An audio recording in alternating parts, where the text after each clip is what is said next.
provide housing, but also can create an economy that stays, that generates wealth within the community. So that's kind of the context for the rest of this workshop, and I'm going to go ahead and turn it over to Harry, who's going to give a little bit of overview of DS&I and the community land trust model. So thank you all. Thanks, Malcolm. So, yeah, my name's Harry Smith. So I work with Dudley Street Neighborhood Initiative. I'm the Director of Sustainable Economic Development.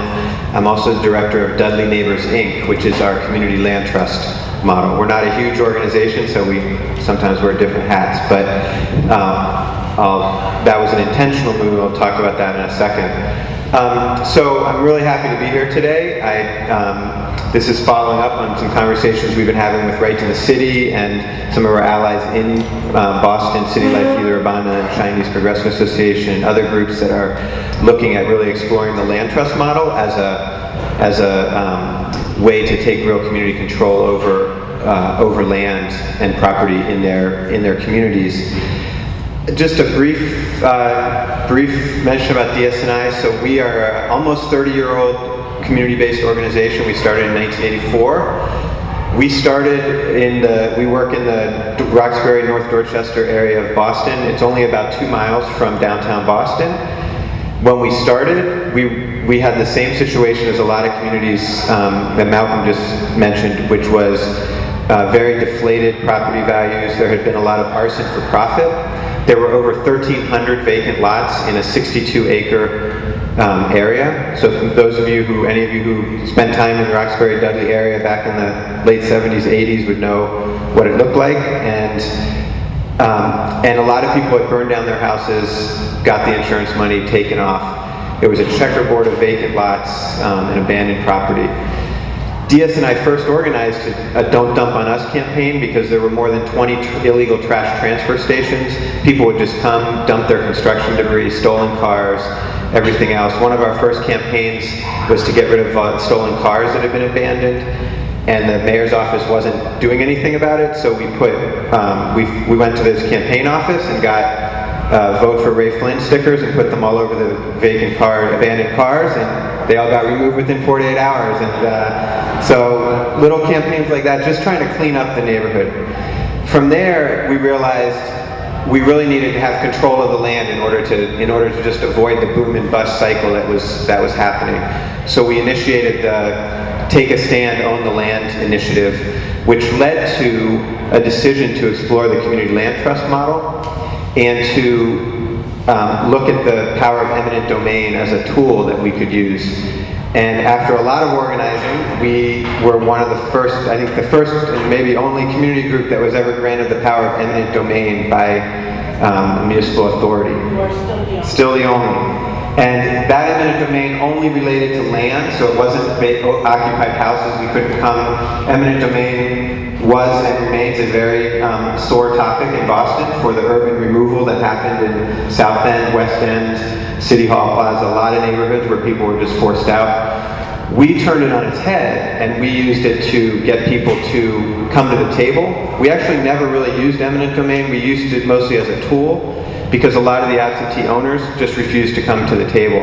So we would say, okay, well, here's your check for $10,000, and they'd say, what? My land's worth a lot more than that. So we would get them to the table, and we were able to, in the end, after 25 years now of the Community Land Trust being formed, we own 32 acres of land in the heart of Roxbury, North Dorchester. We have 225 homes on the land that are permanently affordable. Rental housing, limited equity cooperative housing, and home ownership housing, all of which have 99-year leases, because that's as long as we could legally write a lease. But so that when a homeowner who owns the building wants to sell the building, they have to either sell it back to us or sell it to another buyer who is of equal, or who has the income limits that are set by us. So one of the things I really emphasize when I talk to folks, the community land trust model is a really powerful model, but it's just a tool. It's not the answer in and of itself. Before you can really look at a land trust model, you also have to look at what is the neighborhood's vision for land in the community? What do you want to do with that land? How do you make sure that the city or other government agencies are respecting that vision?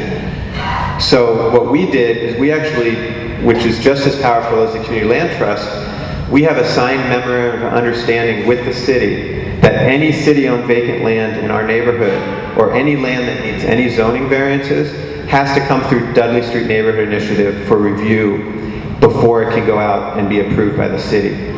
And the developers will come in and say, well, why do I have to talk to them? And we'll say, well, we have this signed document from 1992, remember? And so even if the land's not on the land trust, we're able to shape the development that happens in our neighborhood according to the vision of the community.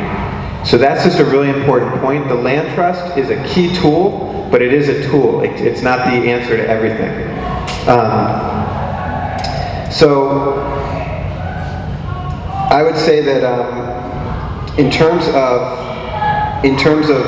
this conversation about how do we really build a solidarity economy and how could you use the land trust model, just a few basic facts about the land trust model that might be helpful. And I brought more materials, and I told Emily I have a presentation I can email that send out to people that has more data. But essentially in the land trust model, the community, through the Community Land Trust, owns the land. And we then partner with nonprofit or sometimes private developers to build the structures, to build the housing, or to build other community things that the community thinks they need. We lease the land to the homeowner, for example. Homeowner owns the house. And one of the reasons that this is really important is that during the foreclosure crisis over the last, say, 5 years, we've lost about 200 homes in the Dudley neighborhood, private homes, to foreclosure. Some of those homes were lost of families who had already paid off their mortgage or had almost already paid off their mortgage, and a predatory lender came along and said, here, why don't you take $100,000 out and it'll help you buy this, do this, pay for education, etc. But people did not reading the fine print about $50,000 balloon payments or 35% interest rates, etc. On the land trust, we've lost one home to foreclosure. And that was a family who we tried really hard, and in the end it was kind of an implosion of a family where they really decided they weren't going to be a homeowner anymore. The reason we were able to do that is because we own the land. When the bank sends a foreclosure notice, they have to send it to us as the property owner. We can then go to the bank and say, sorry, we're not going to allow this foreclosure to happen. And if you do try to foreclose, instead of a $49 a month ground lease fee, which is what we charge the homeowners, it'll be a $749 ground lease fee to whoever buys that property. So good luck, for someone. And they come back to the table inevitably and work out terms. So we've probably intervened 15 or 20 times in the last 5 years to prevent that kind of foreclosure. So it's a really important tool. We're currently working in Boston with Coalition of Occupied Homes in Foreclosure, City Life Vida Urbana, to explore how we might take foreclosed properties where residents are still living there and have tenants and turn it into a land trust home. Even though it's outside the Dudley neighborhood, we're looking at how to expand that model. We're also working with Right to the City and other groups around a series of trainings for communities all over the country about the land trust model and how it might be a tool that could be beneficial in their communities. So this is very exciting to us to kind of have this dialogue and to try to really promote the land trust model. The one other thing I'll say is that in addition to housing, we also have a 10,000 square foot commercial greenhouse on the land trust run by the Food Project. We're about to take over an 1.5 acre farm that the city owns, that they're leasing to the Food Project, that we're going to release back to the Food Project for 99 years. And we're exploring using the land trust to have urban agriculture, have more urban farms under land trust control in the whole city of Boston. So it's not just a tool for housing, it can also be a tool to meet other needs in the community. We have playgrounds, we have orchards, we have other amenities. So just to think of the land trust model, it's more than just about housing. So I'm really excited to be here, and I guess I'm going to be helping just float around. So if as you guys are having your conversation, be glad to answer any questions about our experience, and look forward to meeting you one-on-one. And again, I've got a lot of materials that I can leave as well. So thanks a lot.